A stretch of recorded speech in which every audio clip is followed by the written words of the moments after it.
This is You're Probably Right. Entertainment first, everything else is just bonus. Opinions, all ours. Sometimes backed by research, but never the final word. There are always exceptions, so take it with a grain of salt and a slight dusting of chili powder. Before we get into this, I want to make one thing or something clear. This episode is not about marriage. Marriage is a covenant. Marriage is a different agreement. Marriage has a different weight before God, before family, before community, and before life. You see, because there's a life you promised to build together that's different. This episode is about relationships that didn't get that far. It's about dating, talking, situationships, long-term relationships without marriage. Okay. People who left, downgraded you, used you, disappeared, embarrassed you, disrespected you, played with your emotions, treated you like you were not enough, then tried to come back around like the old agreement was still on the table. The question people type into a browser. What is it? It's, should I take them back? Simple. Should I take them back? But before you answer that, I think you need to, score it. Not with feelings, with honesty. There are 10 questions. Each question is worth 1 point. But some questions are not regular questions. Some are deal breakers. So, here's a scoring system. I'm doing it ahead of time. 0 to 5 out of 10 means no. Do not take them back. That means too much is missing. Too much has to be repaired. Too much is still fantasy. Too much is still appetite. Too much is still the old pattern trying to dress itself up as some sort of a new beginning. Six, it's my chair. 6 to 7 out of 10 means slow down. Don't reopen access yet. That means there may be something there, but not enough to hand them your heart, your body, your time, your money, your emotional energy, or your future. 8 to 10 out of 10 means you can consider re-entry, but only if the deal breaker questions are passed. It doesn't mean take them back, though. That means maybe they have earned the right to be considered. Not restored, considered. Because a person who is damaged, I should say, damaged trust, a person that's damaged trust, does not get to complain about the security system, All right. So now here are the deal breaking questions. Question 1 is a deal breaker. Question 2 is a deal breaker. Question 8 is a deal breaker. And question 9, deal breakers. Okay? So just keep that in mind when you're listening. The thing is, if they fail those, right, the score doesn't matter. They could get 7 other questions right, but if they cannot take accountability, if the original issue has not changed, if there is no change in the behavior over time, or if going back could destroy your health, money, peace, work, or self-respect, then the answer should just be no. All right, so let's go. Let's run them. Question number 1. Have they taken full accountability without you dragging it out of them or dragging them through the mud or having to embarrass it out of them? You see, this is a deal breaker. right? Not, I'm sorry you feel that way. Not, we both made mistakes. Not, that was a long time ago. Not, why are you still talking about that? You see, real accountability sounds like, I know what I did. I know how it hurt you. I understand why you don't trust me the same way that you used to. If they can't manage the damage, they probably can't manage your heart and they probably can't repair it. Number two, see, this is really simple, guys. Have the original reasons for the breakup actually being dealt with? Yeah. You see, this is a deal breaker again. Did the lying stop? Did the disrespect stop? Did the emotional games stop? Did the lack of effort stop? Did the lack of commitment change? Did the mixed signals stop? Did the financial using stop? Did the physical withdrawal, emotional withdrawal, or public embarrassment actually get dealt with? Or are you just excited because they came back? Coming back is not change. Coming back is just movement from one thing to the next. Just keeping it real. Number three, are they coming back with remorse or are they coming back with appetite? Hold on.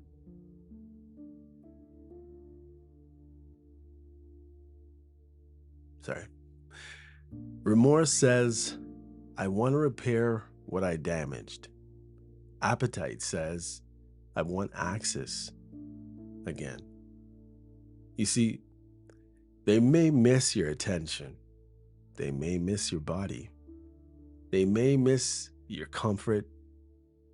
They may miss your money or need your money.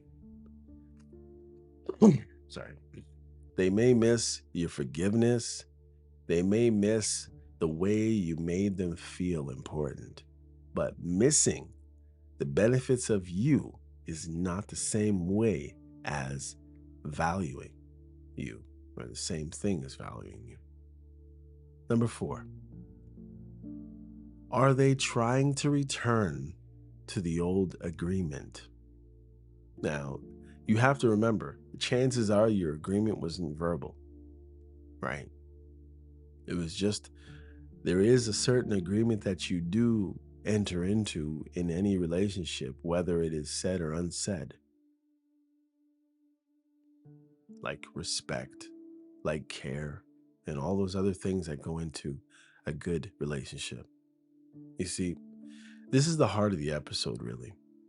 Some people come back expecting the same warmth, the same trust, the same physical access, the same emotional access, same favors, same patience, same late night conversation, same forgiveness, and the same benefit of the doubt. No. Yesterday's access is not today's access. It's something that you have to know deeply embedded in your heart. They don't get premium access because they remember the old password. That's not how it works. Number five, did you change for yourself or did you change hoping they would notice? This one might hurt. Did you lose weight for yourself or so they would finally desire you again or at all? Did you upgrade your clothes for yourself or so they would regret leaving? Did you get your money right for yourself or so they would see what they've missed? Did you become calmer, stronger, sharper, or more disciplined for yourself? Or were you still secretly auditioning for the person who rejected you? You see, growth is good, but if the person who rejected you becomes the judge of your comeback, they may still have that power over you. And when they have that power, you know what happens because you've seen it before. 6, are you remembering the old relationship or only the part that you miss? You know, you got to remember nostalgia can be a lie. You may remember the chemistry, you may remember laughs, comedy, between you two. You may remember the sex. You may remember the inside jokes that you shared, the names, the faces. You may remember the feeling of finally being seen by somebody and it happened to be them. But are you also remembering all of the anxiety, all of the tears, all of the misunderstandings and the not knowing what's happening and the parts inside of you where you wanted to ask questions, but you knew if you asked questions, you'd be led down a garden path, as they would say, or as some would say?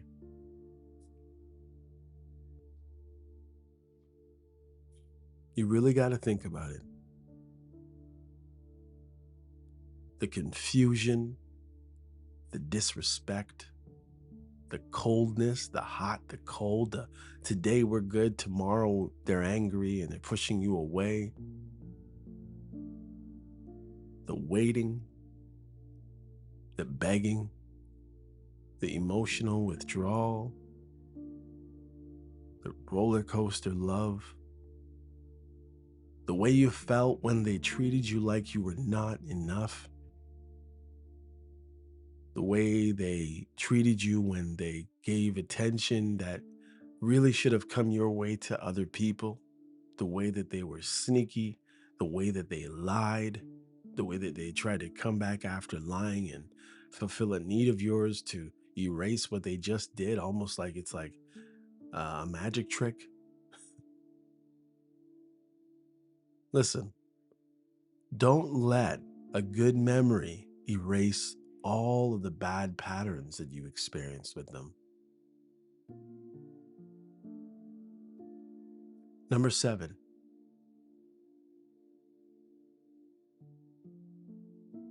are you are you their are you their final choice or are you their comfort zone?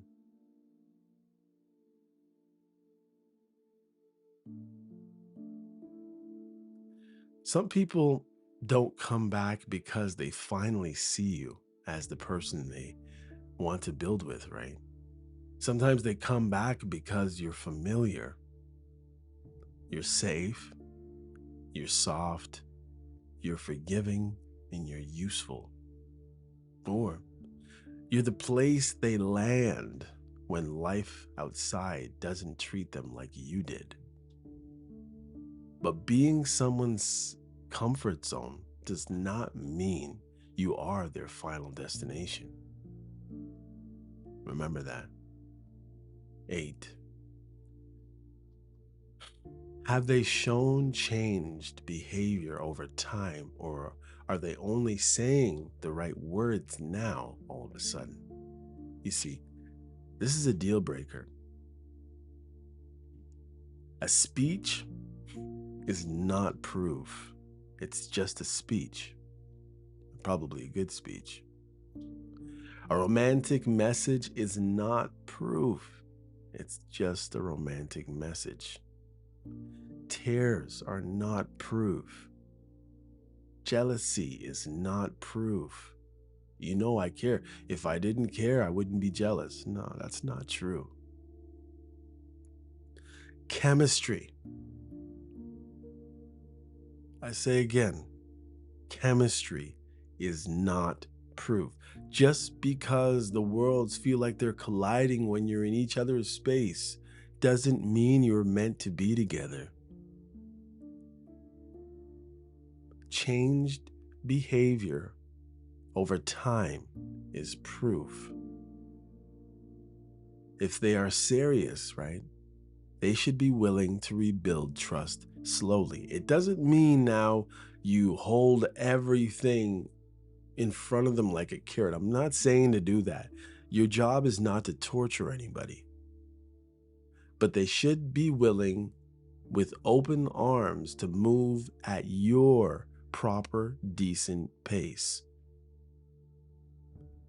If they are offended that access is now harder, that tells you they wanted the old deal, not a new relationship.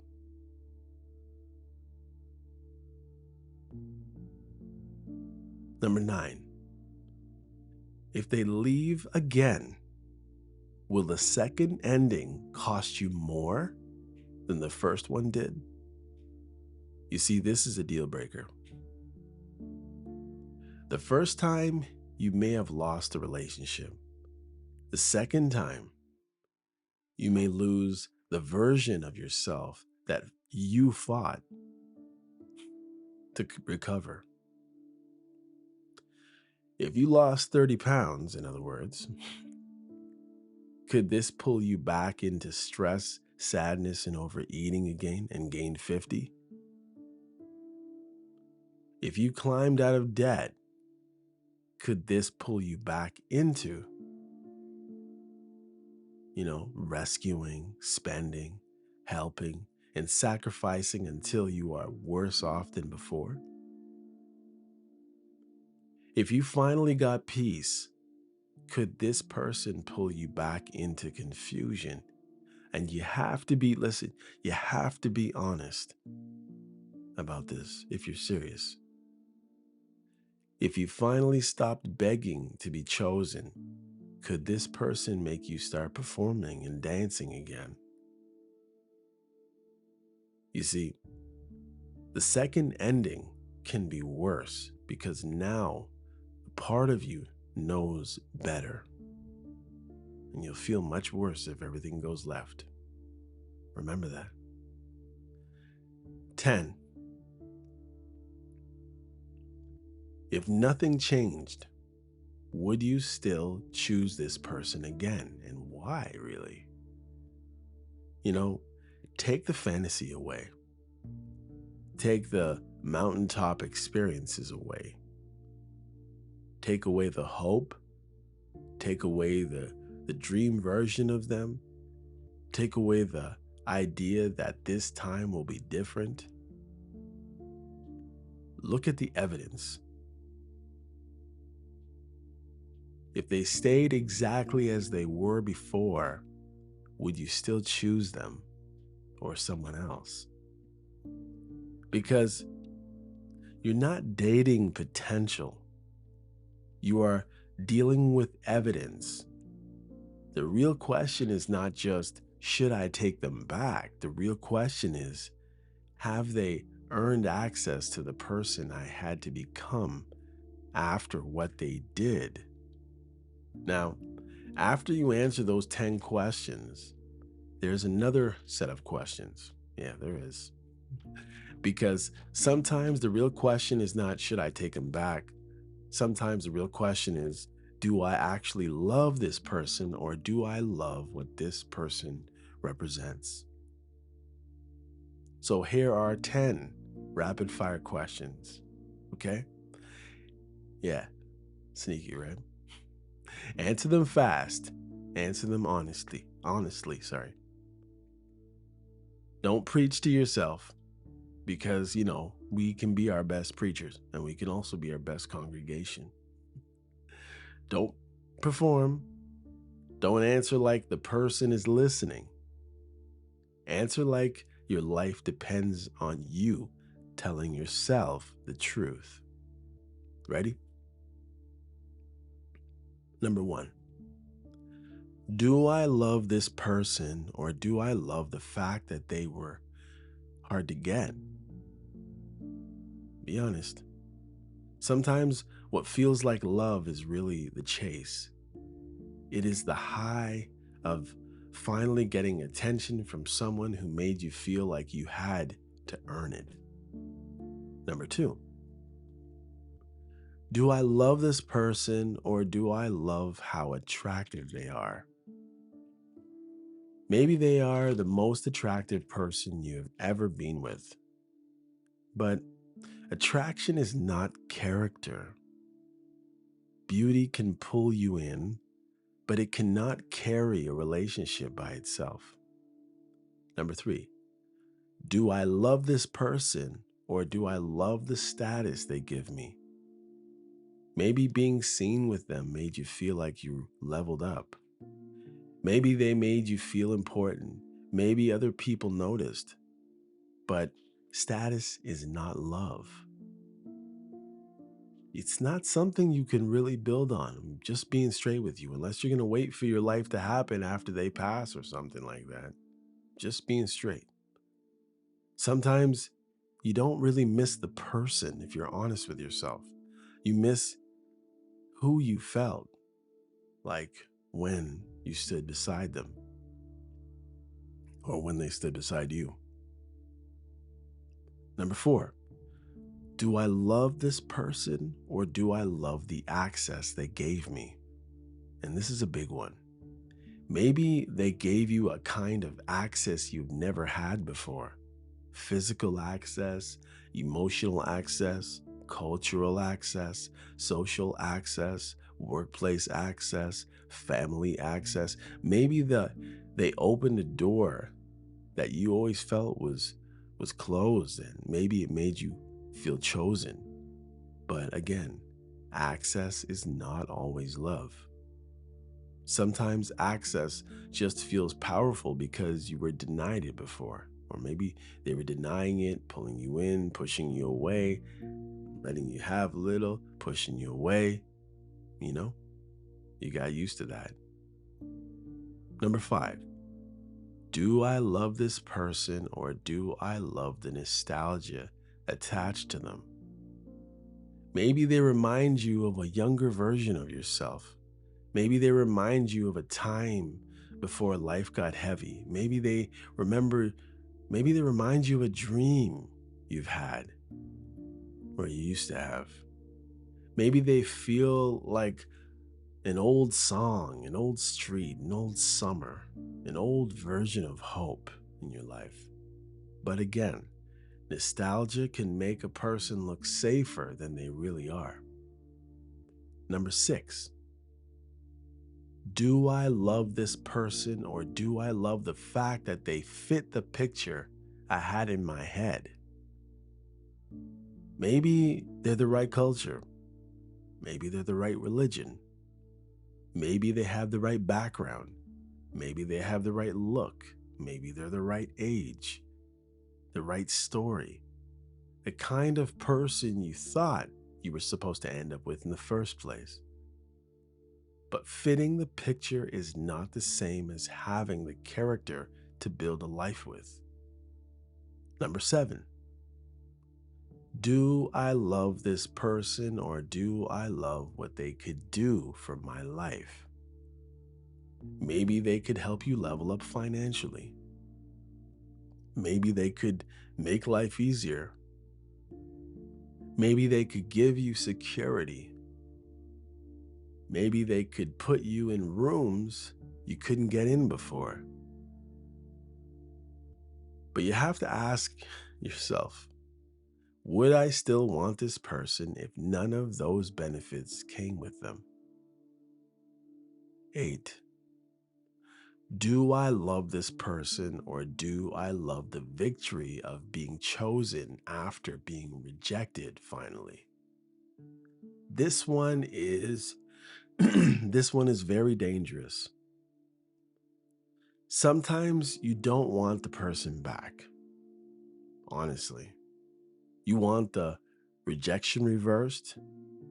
You want them to come back and, the story can change and maybe they'll say sorry. See, I was enough, maybe you can say to yourself. But being chosen by someone who once devalued you does not automatically heal the wound. Sometimes it just reopens it. I've seen people take people back and When I look at their relationship that is before me as an outsider, it almost seems like some people took people back just so they can punish them for leaving them in the first place, just also so they can discard them. Number 9, do I feel love, or do I love this person again, or do I love the physical chemistry? Chemistry can feel like density and destiny, but sometimes chemistry is just your body remembering a pattern. The question is not, do we have chemistry? You know that already. The question is, does this chemistry lead to peace, or does it lead to confusion? Many of us have been with people and, for better, for worse, and not for better, for worse. I'm not talking about marriage again. Listen, maybe you had an experience with this person, and maybe within 5 to 10 minutes, maybe during the situation, although it was wonderful, you have moments of clarity. When stress is relieved in different ways, sometimes you have moments of clarity and you know within your heart this is not the person, and there isn't as much there as you would like to allow yourself to believe. You know what I'm talking about, some of you. Number 10, do I love this person, or am I afraid that I will never feel this way again with anyone? Yeah. You see, fear can disguise itself as love, just like infatuation, just like lust. You may think, I will never meet someone like this again. I will never have that hilltop experience again, mind blowing experience again, firework experience again. But sometimes that is not love talking. That's scarcity, that's loneliness, that's panic. That is the wounded part of you trying to return to what is familiar, because unfamiliar healing feels too quiet. So, after all is said and done, ask yourself, do I love them, or do I love what they represent? Because there is a difference. You can be attracted to someone and still know they're not safe. You can miss someone and still know they're not good for you. You can have chemistry with someone and still know they don't deserve access to you. You can understand someone and still not let them back in. You can forgive someone and still refuse to return. And maybe that is the real maturity. Not pretending you feel nothing, but admitting what you feel, then asking whether that feeling deserves authority over your life. Because feelings are real, but feelings are not always wise. And if you're going to let someone come back after they hurt you, they should not only have, well, they should not only have to answer questions about what they did. You need to answer questions about why you still want them in the first place. And that's where we're going to end it here right today. Guys, take on this as if life depended on you answering these questions and figuring these things out. Think about the time that you spent in this person's presence. Think about the time that they spend in your presence in your life. You're not grappling and clawing someone back into your life just because they know your kids, or they were there when they were young. It has to be deeper than that. Because if you don't take this very seriously, you'll be kicking yourself one day. And one day you won't be as young as you are today. And one day you won't be as fit as you are today. It's one day you have to take, like every other day, one day at a time. Guys, as my listening audience, I really do appreciate y'all. And as my listening audience, I really hope that you make these kinds of decisions very carefully. Take them seriously. Just because someone made you feel a certain way doesn't mean that you need to bring them back in your life.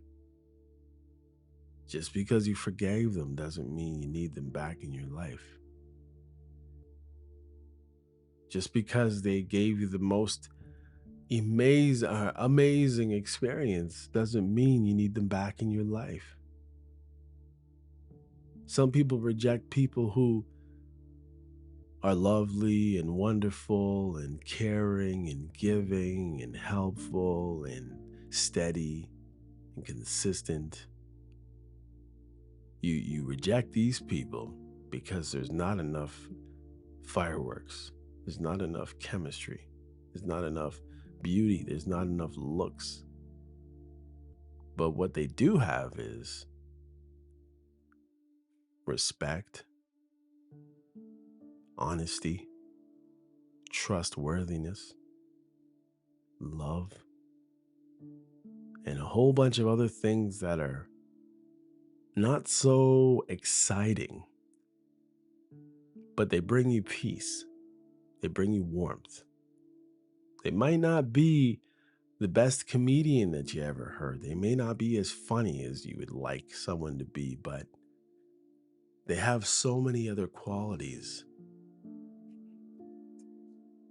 Anyhow, think about it, y'all.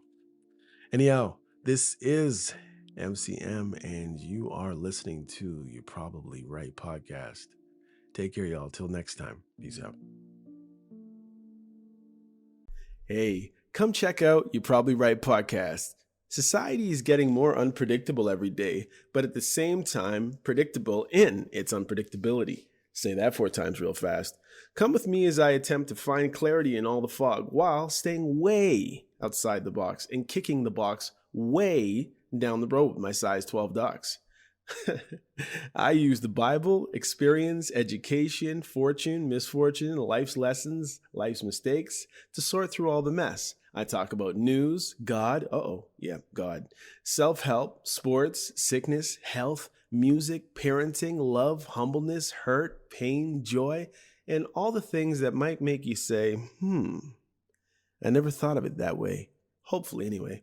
Also, I take a stab at answering tough and not so tough questions, and all the while understand that, listen, sometimes you end up in the hot seat and there's no thermostat. Well, that's how it is here. And because there's no topic, very few topics off the table, Torontonians will understand that Doug Ford reference there. Hopefully the podcast will be helpful and uplifting. And hey, maybe you'll find your own private Idaho here somewhere. Hope to see you soon.